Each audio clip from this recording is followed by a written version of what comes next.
Okay, good day everyone. As we continue for the part 2 of our discussion on the introduction to income taxation. So as we continue our discussion, we're going to discuss the income situs rules of income taxation, of course. There are so many types of income that we should consider. You should recognize in reporting, of course, the income or for the income taxation computation. But again, we must also know the place of taxation, or let us say the situs of the taxation.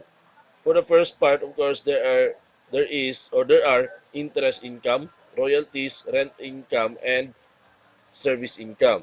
As you can see, interest income, the place of taxation is on the debtor's residence. Okay? So disregard the creditor's residence. The important here is the debtor's residence. Okay? Kung asa kinsa ang magbayad or the payor.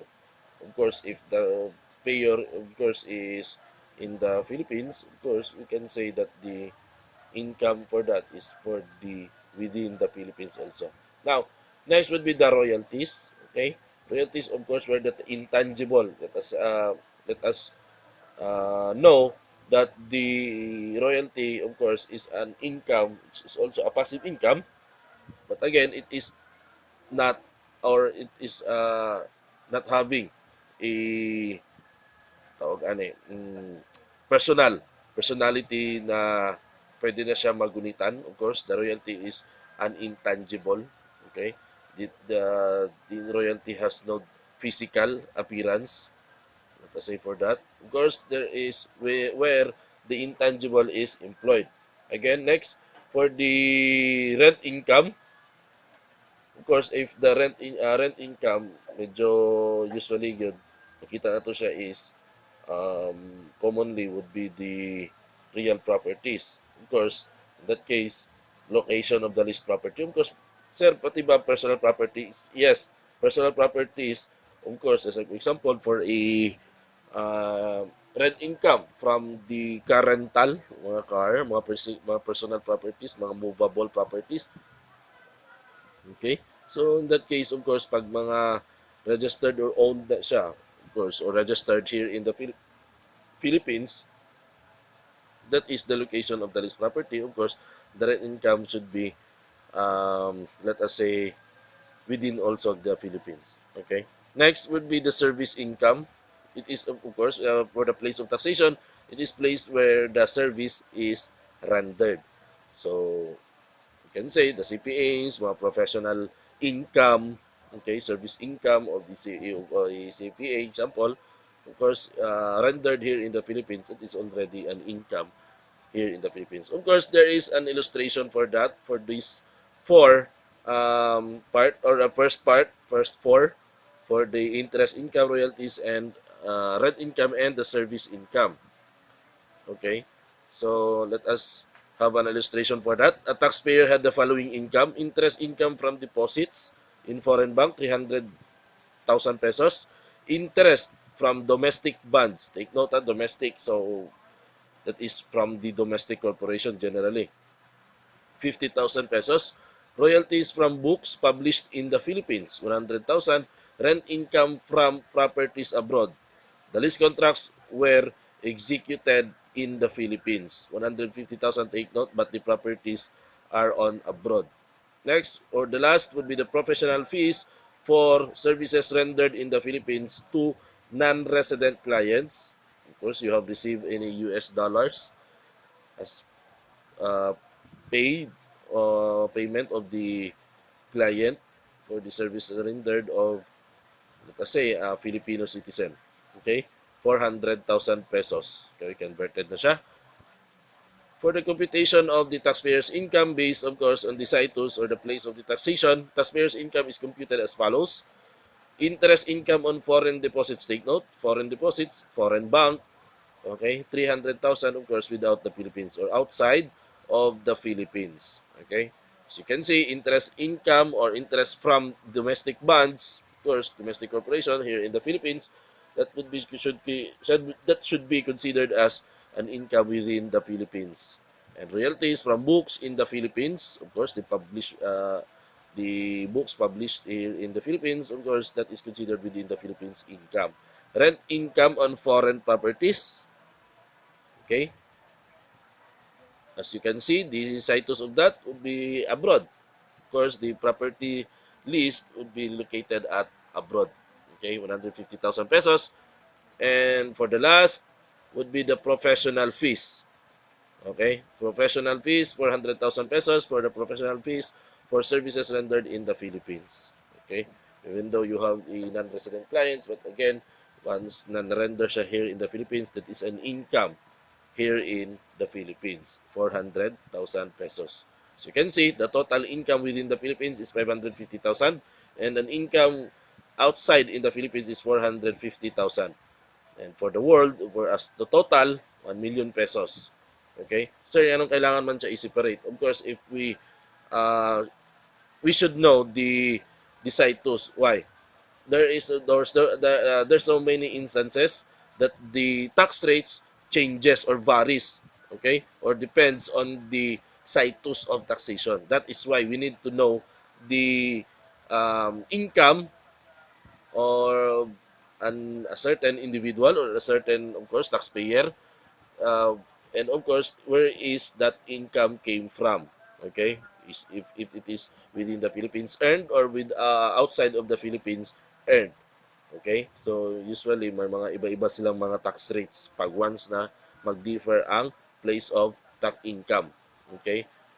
And take note of this, aside from being a resident citizen and domestic corporation, okay, taxpayer would be taxable on the income within the Philippines. Of course, pag mga non-resident, okay, bisag mga non-resident sila, but again, diri na sila gapuyo sa Pilipinas, the non-resident, just like for example, mga OFWs, of course, may mga income sila here in the Philippines, that would be considered as also an income, okay, within the Philippines. Basta as long as bisag mga foreign na sila, basta nag-income sila generally dire sa Philippines, that is considered as an income here in the Philippines, which is subject to income taxation.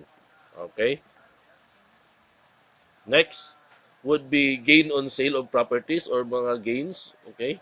Gain or loss or mga, especially mga gikan sa mga pagbaligya sa mga personal properties, real properties, domestic securities, okay? Take note domestic securities, mga shares of stocks, okay? Na mga ginapangbaligya, na may mga ginansya. Okay, for that second part, the gain on sale of properties, gain on sale of real properties, and gain on sale of domestic securities. Okay, the place of taxation would be in the place where the property is sold. Take note, kung asa na baligya. And where for the real properties, where the property is located, especially here in the Philippines, kung dili siya naka real properties, it means immovable properties na sila. Okay? Gain on sale of domestic securities, it is presumed within the Philippines. But of course, when we say domestic securities, of course, diri na siya gikan. Domestic na eh. So, it is totally presumed within the Philippines, ang shares of stocks. Okay? Of course, for the second part, we have also illustrations for that. Illustrations, a taxpayer had the following income. Okay? Gain on sale of domestic stocks. Okay? Nasa gipang baligya. Gain on sale of foreign bonds. Okay? Foreign bonds o mga bonds mga investment in bonds niya siguro or bonds payable niya. Of course, basta may mga baligya sila na bonds certificates. Gain on sale of a commercial lot in Baguio City. Okay, that is a real property for a commercial lot, 5.5 million.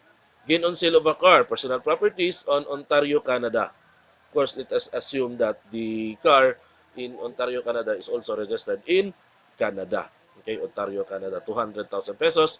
Gain on sale of machineries in Mexico, but not in the abroad ha, but Mexico, Pampanga. 250,000 pesos. Mexico, Pampanga, sir, of course, domestic na siya. Dili na siya sa Pilipinas. Interest on foreign bonds, 50,000 pesos, and dividends on domestic stocks, 150,000 pesos. Okay? Taxpayers' income is computed as follows.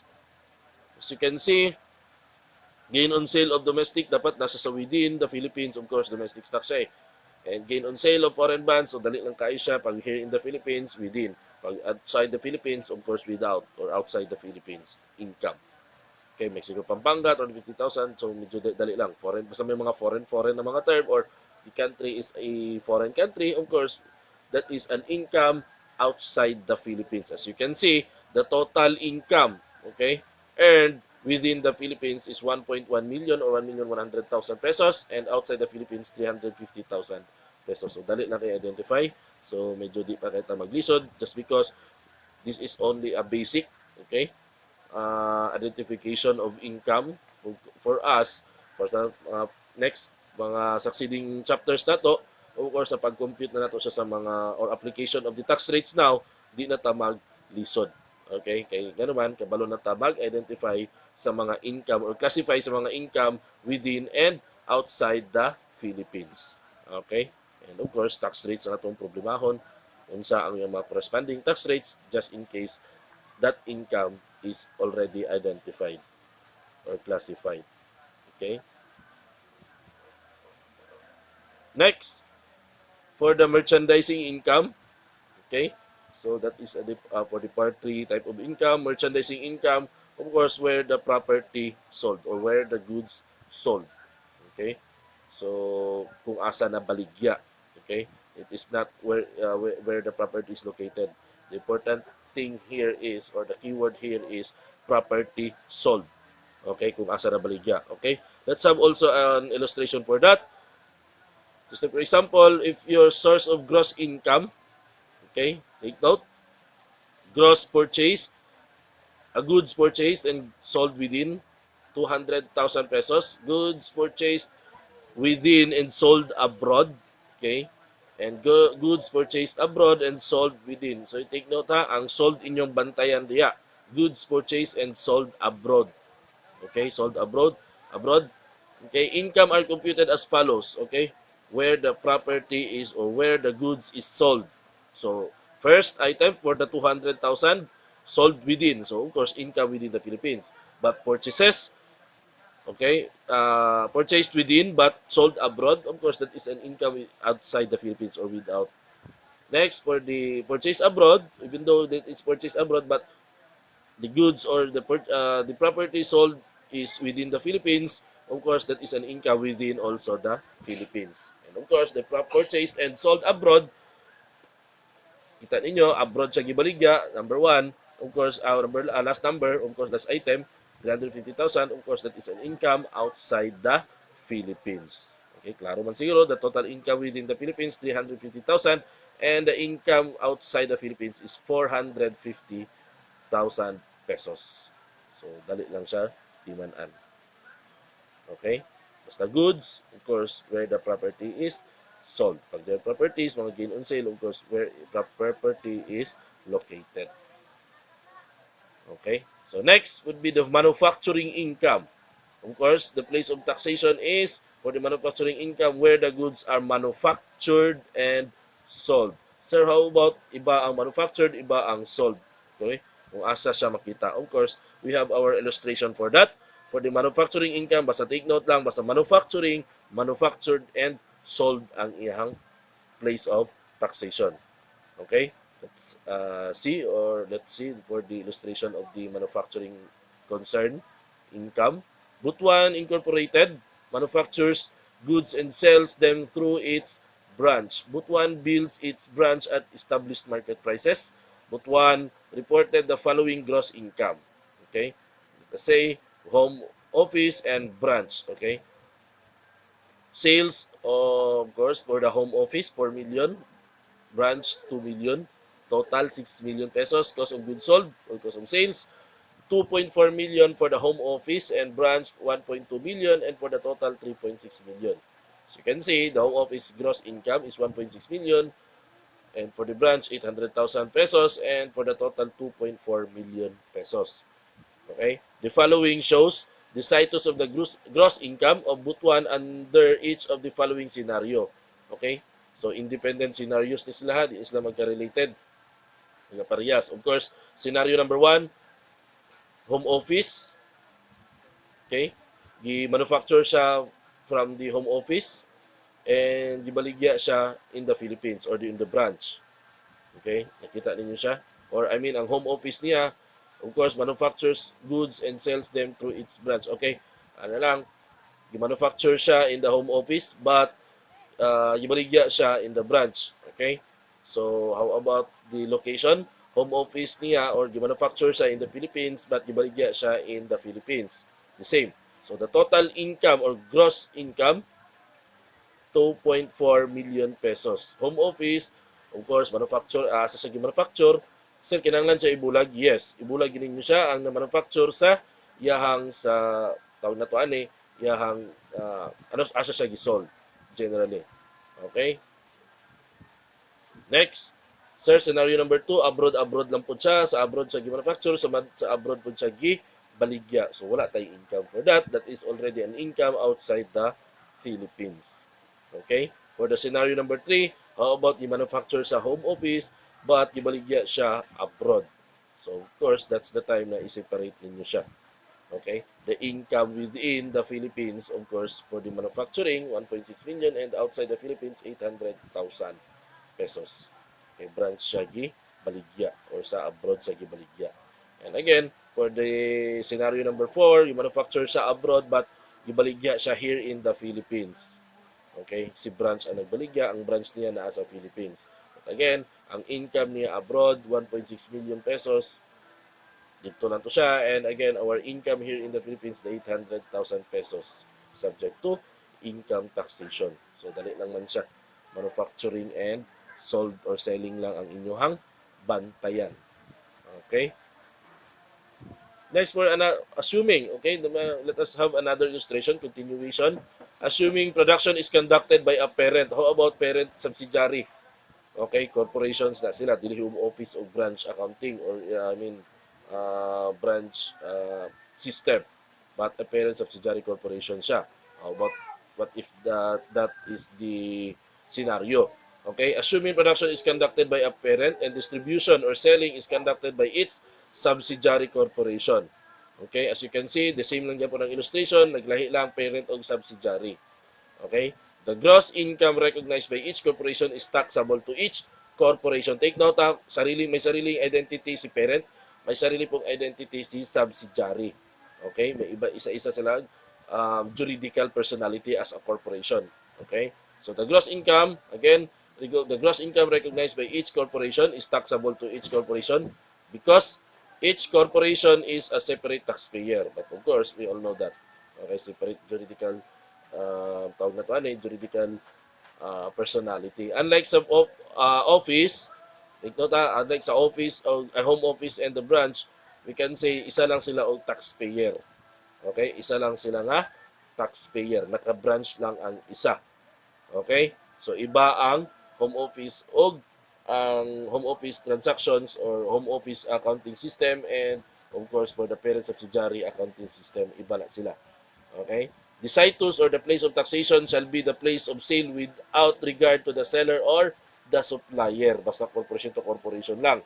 Wala na tay labot anang mga, of course, who is the seller or the supplier now. Okay? In this case, the following are the situs of income for each corporation. How about, sir, parent siya? Sa side ni parent, scenario number 1, parent, Philippines, subsidiary, Philippines. Of course, the total income, 1.6 million. Okay? Sir, wala siya labot ni subsidiary nga income. Of course, wala siya labot. Parent lang siya eh. Okay? Again, sir, scenario number 2, abroad, of course, wala na tayo labot pod. Okay, 1.6 million. 1.6 atong pag-usapan diri class kay nga naman may sariling reporting si parent. Unlike kanina, si home office and si branch, naagyo to sila consolidated na mga reporting as per as BIR or as far as BIR as concerned. Okay? Next. For the scenario number 3, what if ang parent, of course, the parent is from the Philippines and the subsidiary is from abroad. Of course, the income here in the Philippines again, within the Philippines. 1.6 million pesos. Okay, domestic corporation siya ni Philippines, si Philippines. Sa Philippines, of course. Number 4, abroad ang parent but the subsidiary is here in the Philippines. Of course, the income lang, okay, of the 1.6 million outside of the Philippines, of course, all to siya ang i-consider. But again, outside the Philippines. Excuse me, outside the Philippines po siya. Okay? Sir, pwede man din siya, sir. Ano na lang siguro, sir, isa na lang. No. Iba-iba gid sa class. Later on, mabala na to na later in the succeeding chapters, bala na to sila nganong kinahanglan gid siya ilahi. Kay lahi na sila og mga tax rates na gamiton. Basta once na outside the Philippines manggod, iba ang magiging treatment. Kay kung dili lang ta sa Philippines, dali lang kayo sa class. Kaya within the Philippines, dali lang kayo siya. Fixed tax rate ato for the corporation just in case taxable income, wala na laing circumstances, wala na other mga tawag ani other considerations, of course, we will already multiply that. We will uh, multiply that easily 30%. Kay of course ang ato ang tax rate wala pa man siya adjust to train law, 30% pa ang gamiton. Okay? So next, after sa parent, sa subsidiary na pud na part, wala siya in short, wala siya labot kay parent. Okay, ganina si parent wala tay labot kay subsidiary, karon si subsidiary wala tay labot kay parent. Okay? Si subsidiary na asa sa Philippines, of course 800,000 we should recognize within the Philippines. Okay, nasa sa Philippines. Tanan niya nga abroad transaction ni subsidiary, of course outside the Philippines. Okay? Just like also for the parent. Mo po na siya. Tanan niya income, of course, here in the Philippines, within the Philippines. Subsidiary, mura na siya. Og katong normal na to nga discussion kay ganina sa ato ang merchandising and transactions. Okay? Basta here in the Philippines, here in the Philippines. Okay? So, maulang na siya nga income niya. Again, of course, for the scenario number 4, abroad ang iyang parent, wala siya labot ana. But again, subsidiary, Philippines ang iyahang tawag na to ani iyahang location, of course, the situs, of course, the income here in the Philippines also ang i-recognize as part of its gross income. Okay? So, next would be the dividend income. So, tatlo siya ka part. Tatlo siya ka scenarios o tatlo siya ka taxpayers. Of course, the dividend income from a domestic corporation, of course, it is already presumed within the Philippines. Basta mga domestic na mga term, it is presumed already within the Philippines na siya na location. Next is the dividend income from a resident foreign corporation. Of course, it depends on the predominance test. Later on, i-discuss nato na siya with an illustration. And dividend income from a non-resident foreign corporation. Of course, pag non-resident foreign corporation, ang earned niya abroad. Okay? So, medyo basic lang kayo. Except lang sa resident foreign corporation. Sa resident foreign corporation, ang purpose mo na class, kinanglan na to siya og dominance test. Ang tawag na to na dominance test panggod, pero allocation lang yun na siya. Pila ang iyang total income here in the Philippines, pila po ang total income, tawag na to income niya abroad, of course, outside the Philippines, i-add lang siya, kumuha na to siya og murag ratio ang dating. Okay? Now, let us have an illustration para mas masabtan. In 2019, Sarah, of course, an individual. Let's assume that she is, or he or she, of course, is a resident citizen. Receive a 400,000 pesos dividend income from ABC Corporation. ABC Corporation had the following gross income in 2016 through 2018. Take note, ang mga income niya 16, 17, 18, na-receive niya ang dividend income 2019. Mao na siya ang general good class, especially sa mga actual. Wala man siguro gihatag dividend income yung 2020 ta karon no. So wala pa man siguro gihatag dividend income. Wala ton sa good usually mag-end ang isa ka fiscal year or calendar year para mag-distribute og dividend income. Kay kung once na premature class, once na mag-declare mo dividend income dayon or maghatagin na mag dividend income during this time to 2020 niya. 2020 po ang mag-ending ang inyong taxable year, basi magabot sa last or sa taxable year na ninyo class, at the end of your taxable year, magkakaproblema mo sa inyong cash operating cycle. So, magkaroon og mga stumble sa inyong cash. Kasi siyempre, na-release na ninyo sa mga stockholders, di na bawion generally. Again, magkakaproblema mo pag abot sa inyong expenditures. Okay? Basi magkaroon mo og mga deficiency sa inyong cash. Of course, may siya analysis why is it na medyo may delay minsan ang dividend income. But generally, usually at the end of the taxable year, pag mahuman lang isa ka taxable year, automatic na yun na nga may dividend dapat na i-release or i-declare ang isa ka corporation for so long na capable or kaya sa liquidity, solvency ni corporation to release a dividend. Okay? But again, here in this illustration, let us assume kaya rin niya. Okay? So, dividend income again, 400,000 daw yung dividend income. Okay? So, from ABC Corporation, a total. Again, from the Philippines, ang gross income ni ABC Corporation is 100,000. There's 600,000 total from 2016 and 2002 2018. And the total income abroad or gross income abroad of the ABC Corporation is 400,000 pesos or a total of 1 million pesos. So as you can see, what if ABC Corporation is a domestic corporation? Take note independent scenarios na po din sila. What if domestic corporation lang ni siya? Okay? Si ABC Corporation. If that would be the case, of course, domestic corporation lang siya, may income siya in the Philippines, may income siya abroad. All income or dividend income received from ABC Corporation, kay domestic lang man siya, walay problema, that is already taxable within the Philippines. Subject to income tax, of course, within the Philippines. So, walay problema diya. Basic na kayo. Okay? How about non-resident foreign corporation siya? Sir, what do you mean by non-resident foreign corporation? Take note, non-resident foreign corporation, taga-ibang bansa.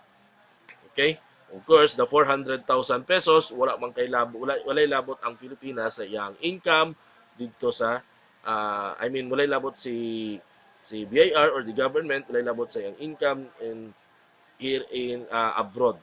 Of course, for a non-resident foreign corporation, again, your income should be recognized or should be considered as an income outside the Philippines na dividend income, non-resident foreign corporation.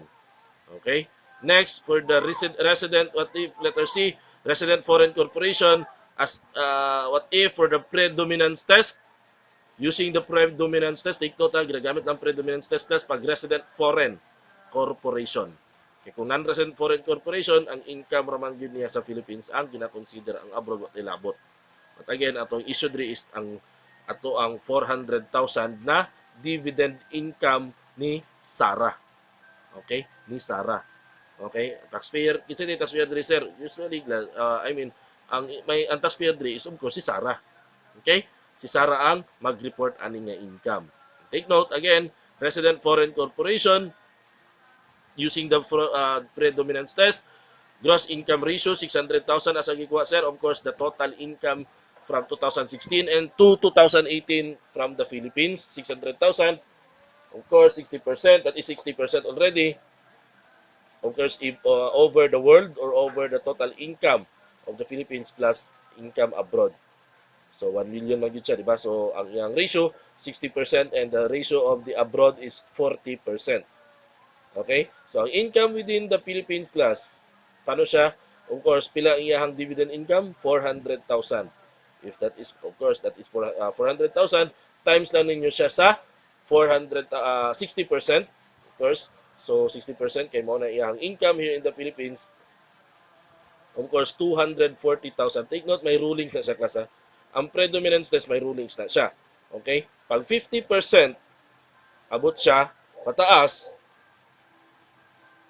of course, gamito ninyo siya ang iyang gross income ratio. Mag-ratio hay na mo. If ever, okay, if ever, mas gamay sa 50%, of course, magkaiba siya, of course, the total income, okay, is considered as outside in the Philippines na.